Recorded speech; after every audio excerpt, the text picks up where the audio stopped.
رسول حضرت عمر بن خطاب رضی اللہ تعالی عنہ آپ نے فرمایا کہ پیارے پیغمبر علیہ السلام نے فرمایا کہ جڑے لوگ قرآن و حدیث مطابق اپنی زندگی کو بسر کریں دیں، جڑے لوگ قرآن و حدیث مطابق اپنی زندگی گزریں دیں، اپنی زندگی دے جتنے ایام ہوں دیں، جتنے ماہ ہوں دیں وہ گزریں دیں، اللہ رب العزت کے ہاں بڑے کامیاب لوگ ہیں، کامران لوگ ہیں۔ تیسری حدیث پیارے پیغمبر علیہ السلام کی آپ نے فرمایا کہ جیڑا بندہ رات کو سمن دے ویلے آیات الکرسی پڑھ گھندے سمن تو ویلے اللہ رب العزت ایک فرشتے دی ڈیوٹی لا دیندے، ان دی حفاظت واسطے ایک فرشتہ مقرر کر دیتا ویندے۔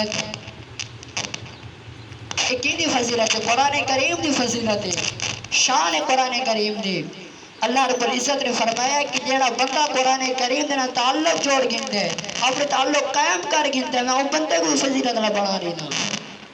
تو صحابات سامنے مثال پیش کرے سا کہ بچہ جائے ویلے ماں دے پیٹ دے اندروں آندے ان دے سینے دے قرآن مجید نہیں ہوتا، ان دا نام صرف رکھ دیتا ہے محمد طیب، لیکن جائے ویلے ان در سے داخل تھی ویندے حافظ قرآن پڑھ ویندے، ان کو لوگ حافظ قرآن سے دیں دیں، قاری صاحب سے دیں دیں۔